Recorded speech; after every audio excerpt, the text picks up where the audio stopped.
What ho, chaps, how the devil? It's Wednesday. I normally drop something pre-recorded, but fear not, I will of course be along for our merry chat at 1900 hours sharp. I know I've picked on Meghan a lot. I know lads, I know. And lasses, especially lasses, because women, being more empathetic and emotionally intelligent creatures than us savage, brutal men, they really haven't took to Meghan, have they? To say they haven't took to Meghan is an understatement. They can smell their own, right? The nice women know when there's a charlatan amongst them. And the awful women, the gold diggers, they can smell their own. So everybody hates Mucky Meghan. Me again, Markle. What a piece of work she is. Prince Harry, my word, he has worse taste in women than my mate Yozza, and Yozza used to go down on prostitutes in Thailand. No wonder they looked cheerful when he nipped into town, the filthy beggar. Anyway, let's have a quick listen to what I said about Piers Morgan way back in the day, just to prove that I really have got no interest in defending Piers Morgan. Far from it. Piers Morgan is about as likeable as a homosexual leper rapist with coronavirus and scabies. I have no time for Piers Morgan, and I never have. Let's prove it. And his endless self-righteous Twitter feed is just it's comedy gold. He's an absolute cunt, and he doesn't even have the good manners to realise he's an absolute cunt. I mean, that's the least you could do, Piers. A bit of self-reflection and an acceptance of the fact that you are a universally reviled shit cunt and almost everybody on planet Earth who knows your face wants to fucking slap it. So, in typical Bootneck style, I was quite direct there, wasn't I? I didn't mince my words. If you think I like Piers Morgan, you think less than Diane McAbacus. I don't. However, when you're right, you're right. I'm man enough to face the mirror and hold my hands up. When someone proves me wrong, I say, fair dues, mate, fair dues, you've got me there. So Piers, hands up, mate. I still think you are a reptile. However, this is something we all have to stand for on point of principle. We don't have to like Piers Morgan. We don't have to like him at all. But when you're right, you're right. And this has severe implications for freedom of speech moving forward. Just look at this list of obvious shit that we've all been saying for months. Piers Morgan said he's uncovered so many whoppers in Meghan Markle and Prince Harry's opera interview that he can't believe a word she says. He said, at least 17 things she said have now been proven to be either completely untrue or massively exaggerated or unprovable. The secret wedding, lies. Lies like a naffy watch, lies like a hairy egg, as crooked as John Bobbitt's cock. And John Bobbitt never had medical insurance, so it got stitched back on by Muhammad Ali in his boxing gloves. She said she and Harry got married. They didn't. We know they didn't. She's a liar. Lie, lie, lie. That's all she does. I don't know what you're grinning at, Ginge. She's going to suck your brains straight through your copper coils. Royal family refused to help Meghan with her mental health. If you believe that, I've got a bridge to sell you. Why would they? Why would they? They've got a castle made out of gold, but what? They don't want to pay 200 quid for a fucking psychologist. Are you mental? If you think the royal family refused to get help with her mental health, when all that generation does, even William, stoic as he is compared to Harry, even he has talked about his mental health. It's all they do this day and age. Ooh, me health, ooh, me emotions. The Queen must be sitting there going, fuck me backwards. I hate these whiny little shits. Of course they offer to help her with her mental health. Can you even imagine the conversation? I need a psychologist. I'm struggling with my mental health. Fuck you. Fuck you. I'll just go and feed the corgis another fillet steak, but I won't get my own grandson's wife a psychiatrist. They've probably got one living on the grounds of the palace, you fucking lunatics. What else?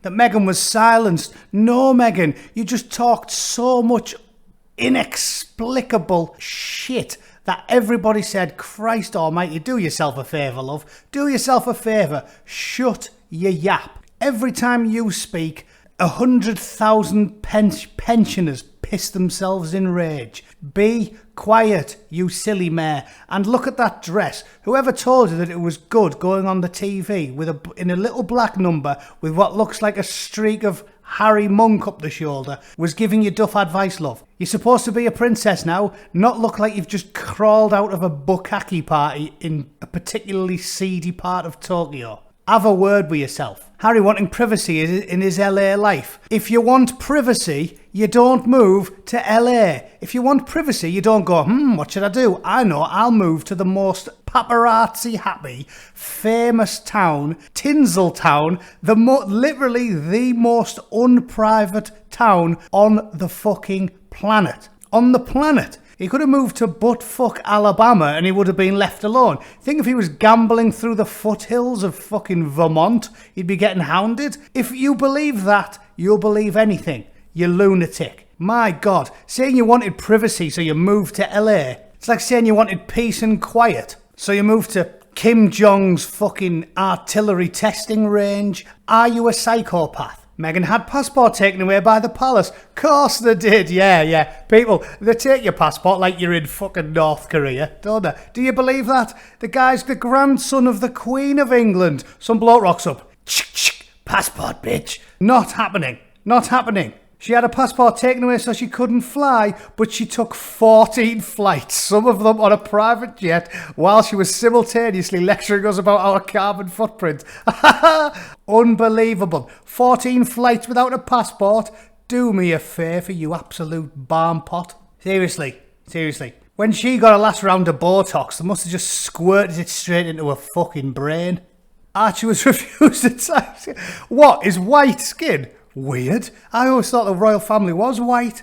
Weird that they wouldn't give him a tap because of his skin colour when he's white. Have you seen the little ginger twat? He looks like a cross between Boris Johnson and Lucille Ball. What do you mean? Because of his skin colour? No, there is an obvious line of succession that everybody knows about. That's why he didn't get a title. You raving lunatic. Look, there she is. Look, you can see she's looking at him going, he's paler than Harry. He's paler than Harry. Get rid of it. Yeah, and you can see the hatred in Prince Philip's eyes there. You can see the hatred and revulsion in his eyes. Yeah, the Queen and Prince Philip look positively reviled, stood next to a mother, don't they? I'll tell you what I'd do if I was racist. I'd invite a black woman round and fill my local church with gospel singers. That's what I'd do. Archie was denied protection because he wasn't a prince. No, he was denied protection because you told him you didn't want it because you were buggering off to LA. Finished. If you were still in England doing your royal duties, you'd get protection. Everybody knows it. Stop telling porky pies, you harridan. You sharp-tongued harpy. You yo-yo knickered Jezebel. Nobody believes you. Nobody thinks your boss-eyed pasty boy didn't get a title because of his very, very white alabaster skin. You're an absolute maniac if you believe any of it. Meghan never researched the royal family before joining it. Oh yeah, there's pictures of her stood outside Buckingham Palace when she was a teenager. What are you talking about? She's a gold digger. She spun that line so the dense Ginnock thought that she wasn't a gold digger. Oh, who are you? I've never heard of you. Ching! What a moron.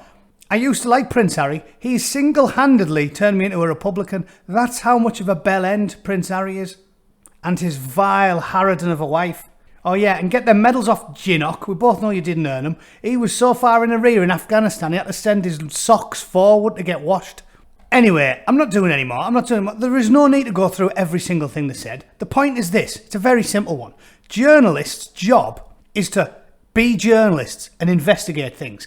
Even if you don't think Meghan Markle's lying, even if there wasn't any evidence, there's fucking loads of evidence, that Meghan Markle was lying, even if everything she said sounded plausible as opposed to sounding absolutely insane, even if that was the case, you have the right to disagree. You have the right to question. If I say Middlesbrough drew with Watford on the weekend, you have the right to say, I disagree. Show me the evidence. Show me the evidence. You're allowed to do that. You are allowed to disagree with these absolute worms, especially when they have a track record of being lying, sneaky bastards. And I feel very, very strongly about it. And I would be making the case for anyone who had said the same thing. You're allowed to disagree. You're allowed to ask questions. You're allowed to say, I think she's full of shite. I think she's full of more shit than the Portaloos at Glastonbury Festival. You're allowed to say that. What you shouldn't get done here is to be cancelled en masse, fired from your job and hounded off social media and life in general just because you had the temerity to disagree with a spoiled liar. My word. Every single liberal lefty should be speaking up about this. Aren't they the people that are supposed to argue for freedom of the press? All he did was disagree. All he did was say, I want to see evidence. I want to see some proof. And they hounded him out of the job. They even hounded irritating, wonky-faced Ozzy Osbourne translator, Sharon Osbourne, for daring to stick up for him and say, he's like 60 years old and he's never been racist, and she's not really black. Why are you calling him a racist just because he wants to see evidence like all journalists are supposed to do? That's it. And she went straight down the sewer as well. It's unbelievable. It's crazy. If you disagree with me, you're a psychopath. I don't know what to tell you. You want to usher in Chairman Mao's glorious revolution and pack the salt mines with anybody who ever disbelieves someone who is a powerful elite. The most powerful family, one of the most powerful families in the world, one of the richest landowners in the world, a prince and a millionaire actress, and they talk shit, and for daring to say maybe we should look for some evidence, he gets fucking silenced and fired. My word, we are walking down a very, very slippery slope. In fact, it's not even a slippery slope anymore. It's the fucking death slide. It's Evel Knievel's death slide of doom. It's lunacy. Lefties, stand against it. Right-wingers, stand against it. Everybody on planet Earth who cares about the fucking voice of the normal man in the street, make your voice heard. This is lunacy.